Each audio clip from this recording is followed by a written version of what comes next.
बिस्मिल्लाहिर्रहमानिर्रहीम अस्सलाम वालेकुम। अज ईद का दूजा दिन तो जिन्होंने साड़ी जबान च टरू भी कहा जाता है, यानी कि ईद के दूसरे दिन लोग जोड़े ने अपने दोस्त अहबाब के नाल निकलते हैं तो मुख्तलिफ तफरी मकाम का रुख करते हैं। पत्तो कि रही दा सी ते उत्थों के लोग ज़्यादातर छांगे मांगे का रुख करते हैं तो इस वेले खैर छांगा मांगा देखने के काबल है। जो असी जाते होंगे सी इन्नियां ज़्यादा सहूलियात नहीं सी जिन्नियां इस टाइम छांगा मांगा दे सहूलियात मौजूद ने। तो छांगा मांगा की तारीख नूं बहुत ज़्यादा लोग जानते हैं कि ये बड़ा घना और गहरा जंगल सीगा ते इहदे अंदर दो डाकू भरा रहिंदे हुंदे सी। एक का नाम छांगा सी ते दूसरे का नाम मांगा। उन्हां दे नाम तो ही इस इलाके का इस जंगल का नाम छांगा मांगा पै गया। इस वेले चूँकि दोपहर का टाइम है और लोग ज़्यादातर इन्हां दिनों च आराम ही कर रहे होंगे ने। रात को इन्हां रोडों के उत्ते काफ़ी रश देखने को मिलता है। कचहरी बाज़ार उकाड़ा इत्थे भी तुहानूं बहुत ज़्यादा रश देखने को मिलता है। लेकिन चूँकि मैं कहा जिस तरह कि अज एक तो टरू का दिन है, ईद का दूसरा दिन है, लोग हाले तक आराम कर रहे हैं या दोस्त अहबाब की तरफ मिलन लई चले जाते हैं। क्योंकि ये ऐसा त्यौहार होंदा है कि जिंदे ते कोशिश की जाती है कि अपने दोस्तों अपने अजीज़ो अकारब मिलिया जाए। इस गलों हाले तक रोड के अंदर तुहानूं रौनक देखने वालियां नहीं मिलणगियां। इस गलों भी कि यह रोड ते रौनक ज़्यादा होंदी अजकल बनिस्बत इस तो कुछ साल पहले अगर असी देखने तो उस वेले इत्थे इन्नी रौनक नहीं सी हुंदी। हुण चूँकि ज़्यादातर इत्थे फूड दीयां दुकानां बन गईयां ने और गवर्नमेंट की तरफों रेहड़ी बाज़ार भी बना दिता गया है, जोड़ा कि हाले तक तो कोई एडा फाल कोई नहीं है। लेकिन देखो आने वाले वक्त जोड़ा हुण एक हल्ला चलन वाला है इनक्रोचमेंट का, उहदे विच की सूरत हाल नज़र आती है या लगती सानूं। मेरे सामने इस वेले जी मस्जिद है ये जामिया गौसिया है, जिसका मीनार मैं तुहानूं दिखा भी रहा हाँ और असी जामिया गौसिया के सामने गुजर रहे हैं। तो यह सारा बाज़ार जोड़ा है इत्थों इनक्रोचमेंट जी है ख़त्म करती गई है, तजावज़ात ख़त्म कर दिया गई ने एक इनक्रोचमेंट मुहिम के जरिए। सॉरी कुछ अल्फाज अगे पिछे हो जाते हैं, उन्होंने लिए मैं यही कहांगा कि पेशगी उन्होंने इग्नोर कर दिया करो। क्योंकि बाज़ औकात साढ़े बहुत सारे भाई इन्हां अल्फाज नूं पकड़ के ये सोच रहे हैं कि असी काफ़ी बड़ा तीर मारिया है कि इसलाह करना बड़ी अच्छी गल है और जोड़ा बंदा इसलाह कर रहा हो उनकी कम से कम मैं अपनी ज़ात तक कहांगा मैं बहुत ज़्यादा कदर करना। लो जी है गोल मस्जिद है जिन्होंने जामिया उस्मानिया के नाम तो जानिया जाता है और यह उकाड़े की पहचान भी है। तुसी किते अगर उकाड़े की शनाख्त वास्ते कोई पेज बना दो ग्रुप बना दो तो तुसी इस मस्जिद की तस्वीर का इस्तेमाल कर। इर्द गिर्द बाज़ार ने, रेल बाज़ार है, सदर बाज़ार है, हस्पताल बाज़ार है, कचहरी बाज़ार। और इस वेले तुसी देख रहे हो कि खासा खुला है एरिया है गोल चौक का। चूँकि एक तो तुहानूं दस्सिया जिस तरह छुट्टी है और दूसरा इनक्रोचमेंट के नाल सारिया चीज़ों को हटा दिता गया, तजावज़ात जड़ियाँ सन ख़त्म कर दिया गई ने और ईद तो बाद आने वाला तजावज़ात के खिलाफ जोड़ा ऑर्डर है वो सुनन जा रहा है कि काफ़ी सख्त है। हक बाज़ार उकाड़ा और कुछ दुकाना जोड़े स्टाल छोटे छोटे लगाए होंगे ने वो लगे ने और साढ़े बादशाह अली बादशाह क्लॉथ हाउस वाले मौजूद ने और सलाम पेश कर रहे हैं। अल यूनस ज्वेलर उकाड़ा की एक पहचान, लतीफ़ बर्तन स्टोर जनाब, उन्होंने नाल तालब क्लॉथ हाउस। तो इस तरह यह बोर्ड अच्छे लग रहे हैं, इको जे लगे हुए बोर्ड जोड़े ने। और रावी ब्रांड्स, बिस्मिल्लाह बर्तन एंड क्रॉकरी स्टोर, माशाअल्लाह बर्तन store, Imtiaz city cloth house, Dubai shoes मेला, यासिन ट्रंक, अलकरम ट्रंक पेटी, खादम हुसैन करियाना, हक नवाज, ज़ियाद ज्वेलर, अल मशहूर फौजी प्लास्टिक, कौसर दवाखाना, मोहम्मद अनवर आयरन, आज़म ब्रदर्स। ये इसलिए मैं पढ़ रहा सी कि अच्छे लग रहे हैं बोर्ड, इको जे इको ही डिज़ाइन वाले और बैलेंस दे विच लगे खूबसूरत ने।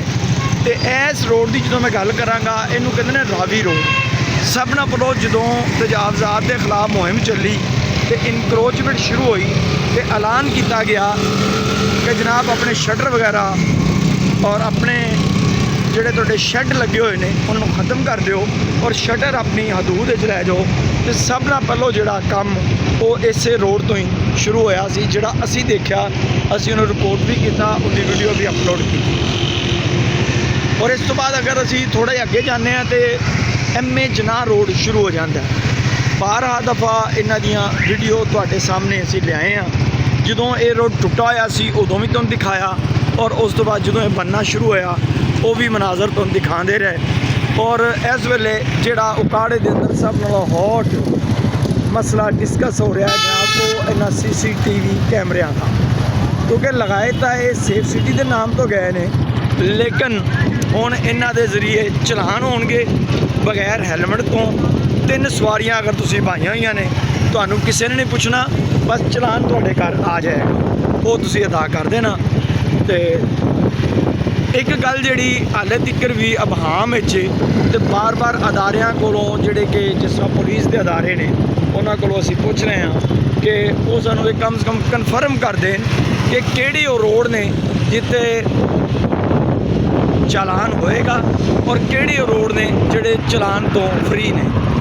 ਬਹਰਹਾਲ ਕੋਈ ਜਵਾਬ ਨਹੀਂ ਮਿਲਿਆ, ਕਿਉਂਕਿ ਇਹ ਗੱਲ ਅਸੀਂ ਇਸ ਕੋਲੋਂ ਪੁੱਛ ਰਹੇ ਸੀ ਕਿ ਅੰਦਰੂਨੇ ਸ਼ਹਿਰ ਜਿਹੜੇ ਬਾਜ਼ਾਰ ਨੇ, ਜਿਵੇਂ ਕਿ ਕਚਹਿਰੀ ਬਾਜ਼ਾਰ ਹੈ, ਉਸ ਤੋਂ ਬਾਅਦ ਚਰਚ ਰੋਡ ਹੈ, ਸਿੰਗਲ ਰੋਡ ਨੇ, ਔਰ ਨਾਰਮਲੀ ਇੱਥੇ ਟ੍ਰੈਫਿਕ ਤੇਜ਼ ਹੁੰਦੀ ਵੀ ਨਹੀਂ ਆਮ ਹਾਲਾਤ ਵਿੱਚ ਤੁਸੀਂ ਦੇਖੋ ਤੇ ਇੱਥੇ ਚਲਾਨ ਦਾ ਬਣਦਾ ਨਹੀਂ ਤੁੱਕ। ਲੇਕਿਨ ਚੂँਕਿ ਤੇ ਕੈਮਰੇ ਲੱਗੇ ਹੋਏ ਨੇ ਤੇ ਕੈਮਰੇ ਨੂੰ ਦੇਖ ਕੇ ਹਰ ਸ਼ਖਸ ਦੇ ਦਿਲ 'ਚ ਇੱਕ ਗੱਲ ਜ਼ਰੂਰ ਆਉਂਦੀ ਹੈ ਕਿ ਜਨਾਬ ਇਹ ਕੈਮਰੇ ਲਾਏ ਚਲਾਉਣ ਵਾਸਤੇ ਗਏ ਨੇ।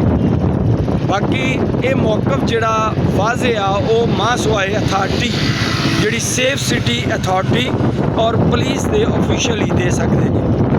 MA ਜਨਾਹ ਰੋਡ ਤੇ ਵੀ ਅਗਰ ਤੁਸੀਂ ਇਸ ਵੇਲੇ ਵੇਖੋ ਦੁਪਹਿਰ ਦਾ ਟਾਈਮ ਹੈ ਔਰ ਚੂँਕਿ ਗਰਮੀ ਦੀ ਸ਼ਿੱਦਤ 'ਚ ਵੀ ਇਜ਼ਾਫਾ ਹੋ ਰਿਹਾ ਹੈ, ਮਾਹਿਰ ਰਮਜ਼ਾਨ ਮੁਬਾਰਕ 'ਚ ਮੌਸਮ ਕਾਫੀ ਅੱਛਾ ਔਰ ਖੁਸ਼ਗਵਾਰ ਰਿਹਾ, ਲੇਕਿਨ ਈਦ ਤੋਂ ਬਾਅਦ ਹੁਣ ਮੌਸਮ ਗਰਮ ਹੋਣਾ ਸ਼ੁਰੂ ਹੋ ਗਿਆ ਹੈ। ਇਸੇ ਤਰ੍ਹਾਂ ਮੁਖਤਲਿਫ ਇਲਾਕਿਆਂ 'ਚੋਂ ਵੀ ਇਹ ਇਤਲਾਤ ਨੇ ਕਿ ਉੱਥੇ ਵੀ ਮੌਸਮ ਜਿਹੜਾ ਹੈ ਉਹ ਗਰਮ ਹੋ ਰਿਹਾ ਹੈ ਔਰ ਉਹਦੀ ਵਜ੍ਹਾ ਦੇ ਨਾਲ ਹੁਣ ਹਵਾ ਦੇ ਵਿੱਚ ਗਰਮੀ ਦਾ ਅਹਿਸਾਸ ਹੋਣ ਲੱਗ ਪਿਆ। ਇਸੇ ਗੱਲੋਂ ਇਸ ਵੇਲੇ ਰੋਡ ਦੇ ਉੱਤੇ ਟ੍ਰੈਫਿਕ ਤਕਰੀਬਨ ਨਾ ਹੋਣ ਦੇ ਬਰਾਬਰ ਹੈ। ਜਿਸ ਤਰ੍ਹਾਂ ਮੈਂ ਪਹਿਲਾਂ ਆਖਿਆ, ਟਰੂ ਵਾਲੇ ਦਿਨ ਜ਼ਿਆਦਾਤਰ ਲੋਕ ਆਪਣੇ ਅਜ਼ੀਜ਼ੋ ਅਕਾਰਬ ਨੂੰ ਮਿਲਣ ਤੇ ਆਰਾਮ ਕਰਨ 'ਚ ਗੁਜ਼ਾਰ ਦਿੰਦੇ ਨੇ, ਲੇਕਿਨ ਸ਼ਾਇਦ ਸਾਡੀ ਅਖਵਾਇਸ਼ ਸੀ ਕਿ ਤੁਹਾਨੂੰ ਇਹ ਰੋਡ ਦਿਖਾਈਏ, ਇਹ ਜਗ੍ਹਾ ਦਿਖਾਈਏ, ਤੁਸੀਂ ਵੀ ਆਗਾਹੀ ਹਾਸਲ ਕਰ ਸਕੋ। ਔਰ ਖਾਸ ਕਰ ਉਹ ਦੋਸਤ ਭਾਈ ਜਿਹੜੇ ਰੋਜ਼ੀ ਰੋਟੀ ਦੇ ਮਾਮਲੇ ਦੇ ਵਿੱਚ ਦੂਸਰੇ ਮਮਾਲਿਕ 'ਚ ਹੁੰਦੇ ਨੇ, ਜਿਨ੍ਹਾਂ ਨੂੰ ਅਸੀਂ ਪਰਦੇਸੀ ਵੀ ਕਹਿੰਦੇ ਹਾਂ, ਉਹ ਜਦੋਂ ਆਪਣੇ ਸ਼ਹਿਰ ਨੂੰ ਦੇਖਦੇ ਨੇ ਤੇ ਉਹਨਾਂ ਨੂੰ ਕਾਫੀ ਖੁਸ਼ੀ ਹੁੰਦੀ ਹੈ ਔਰ ਆਪਣਾ ਸ਼ਹਿਰ ਜਿਹੜਾ ਹੈ ਉਹ ਹਰ ਜਗ੍ਹਾ 'ਤੇ ਯਾਦ ਵੀ ਆਉਂਦਾ ਹੈ। ਔਰ ਇਹਦਾ ਮੈਨੂੰ ਵੀ ਤਜਰਬਾ ਹੈ ਕਿ ਜਦੋਂ ਤੁਸੀਂ ਕਿਤੇ ਦੂਸਰੇ ਇਲਾਕੇ 'ਚ ਹੁੰਦੇ ਹੋ ਤੇ ਆਪਣੇ ਸ਼ਹਿਰ ਦਾ ਨਾਮ ਸੁਣਦੇ ਹੋ ਤਾਂ ਤੁਸੀਂ ਉਧਰ ਮਤਵੱਜਾ ਹੋ ਜਾਂਦੇ ਹੋ। ਬਹਰਹਾਲ ਜੀ, ਅੱਲਾਹ ਤਾਲਾ ਉਹਨਾਂ ਨੂੰ ਸਲਾਮਤ ਰੱਖੇ ਕਿ ਉਹ ਮੁਲਕ ਵਾਸਤੇ ਜ਼ਰੇ ਮੁਬਾਦਲਾ ਕਮਾਉਂਦੇ ਨੇ ਔਰ ਇਸ ਮੁਲਕ ਲਈ ਜ਼ਰੇ ਮੁਬਾਦਲਾ ਇੱਕ ਰੀੜ ਦੀ ਹੱਡੀ ਰੱਖਦਾ ਔਰ ਉਹ ਇਹਦੇ 'ਚ ਪੂਰਾ ਹਿੱਸਾ ਪਾਉਂਦੇ ਨੇ। ਲਓ ਜੀ, ਅਸੀਂ ਤੁਹਾਨੂੰ ਟੈਂਕ ਚੌਂਕ ਤੱਕ ਚੱਲ ਕੇ ਇਸ ਵਲੌਗ ਦਾ ਐਂਡ ਕਰਾਂਗੇ ਤੇ ਉਸ ਤੋਂ ਬਾਅਦ ਅਗਰ ਦੂਸਰੀ ਸਾਈਡ 'ਤੇ ਅਗਰ ਗਏ ਤੇ ਉਹ ਵੀ ਤੁਹਾਨੂੰ ਮਨਾਜ਼ਰ ਦਿਖਾਵਾਂਗੇ ਈਦ ਤੋਂ ਦੂਸਰੇ ਦਿਨ, ਜਿਹਨੂੰ ਪੰਜਾਬੀ 'ਚ ਅਸੀਂ ਟਰੂ ਦਾ ਦਿਨ ਵੀ ਕਹਿੰਦੇ ਹਾਂ। ਔਰ ਮੁਖਤਲਿਫ ਇਲਾਕਿਆਂ ਕੋਲ ਜਿੱਥੇ ਸੈਰਗਾਹਾਂ ਬਣੀਆਂ ਹੋਈਆਂ ਨੇ, ਲੋਕ ਸੈਰਗਾਹਾਂ ਦਾ ਰੁਖ ਕਰਦੇ ਨੇ। ਚੂँਕਿ ਉਕਾੜਾ ਦੇ ਕਰੀਬ ਕੋਈ ਸੈਰਗਾਹ ਨਹੀਂ ਹੈ, ਮਾਸਵਾਏ ਚੰਦ ਇੱਕ ਪਾਰਕਾਂ ਦੇ, ਔਰ ਪਾਰਕ ਵੀ ਇਸ ਤਰ੍ਹਾਂ ਦੇ ਨੇ ਕਿ ਉੱਥੇ ਸਿਰਫ ਔਰ ਸਿਰਫ ਦਰਖਤ ਔਰ ਘਾਸ ਹੈ, ਕੋਈ ਖਾਤਰ ਖਵਾ ਤਫਰੀਹ ਦਾ ਬੰਦੋਬਸਤ ਕੋਈ ਨਹੀਂ ਹੈਗਾ। ਛੋਟੇ ਮੋਟੇ ਝੂਲੇ ਜ਼ਰੂਰ ਲਗਾਏ ਗਏ ਨੇ, ਲੇਕਿਨ ਜਿਸ ਤਰ੍ਹਾਂ ਪਾਰਕ ਬਣਾਏ ਜਾਂਦੇ ਨੇ ਉਹਨਾਂ ਦੇ ਅੰਦਰ ਸਾਰਾ ਸਿਲਸਿਲਾ ਹੁੰਦਾ ਉਹ ਨਹੀਂ ਹੈ। ਇਹ ਤੁਹਾਨੂੰ MA ਜਨਾਹ ਰੋਡ ਦੇ ਉੱਤੇ ਜਿਹੜਾ ਜਨਾਹ ਪਾਰਕ ਹੈ, ਇਹਨੂੰ ਅਗਰ ਅਸੀਂ ਦਿਖਾਈਏ ਤੇ ਇਹਦੇ ਅੰਦਰ ਵੀ ਕੋਈ ਖਾਤਰ ਖਵਾ ਐਸੀ ਸਾਨੂੰ ਚੀਜ਼ ਨਜ਼ਰ ਨਹੀਂ ਆਉਂਦੀ ਜਿੱਥੋਂ ਸਾਬਤ ਹੁੰਦਾ ਹੋਵੇਗਾ ਤੇ ਲੋਕ ਆ ਕੇ ਕੁਝ ਟਾਈਮ ਲਈ ਬੈਠ ਸਕਦੇ ਨੇ। ਇੱਥੋਂ ਡਿਸਟ੍ਰਿਕਟ ਕੰਪਲੈਕਸ ਦਾ ਏਰੀਆ ਸ਼ੁਰੂ ਹੋ ਜਾਂਦਾ ਔਰ ਇੱਕ ਤਰਫੋਂ ਅਸੀਂ GT ਰੋਡ ਤੋਂ ਜਦੋਂ ਆਉਂਦੇ ਹਾਂ ਤੇ ਇਹ ਵਾਲਾ ਰਸਤਾ ਇਸਤੇਮਾਲ ਹੁੰਦਾ ਔਰ ਇਹ ਕਨਾਲ ਰੋਡ ਦੋਨਾਂ ਤਰਫ।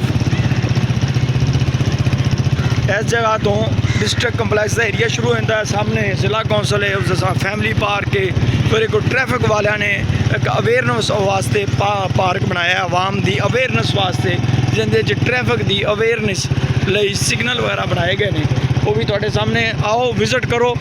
तो मज़ीद इस तरह के वीडियोज़ ਲਈ साडे उकाड़ा न्यूज़ डिजिटल यूट्यूब चैनल नू सबसक्राइब कर लो। तो मैं बार बार एक ही गल करना, अगर तुहानू वीडियो अच्छी लगे और मुनासिब लगे तो बैल दे बटन भी दबा लो, ताकि आने वाली हर वीडियो तुहाडे कोल साडी पहुँच सके। यह जी सखावत शहीद पार्क है, जिन्होंने किला पार्क के नाम तो भी जानिया जाता है। इस पार्क की मैं गल कर रहा सी, जिंदे ट्रैफिक की अवेयरनेस भी बनाए गए। लो जी इजाज़त दो, इंशाअल्लाह नैक्सट वीडियो फिर मुलाकात होंगी है। अल्लाह हाफिज़।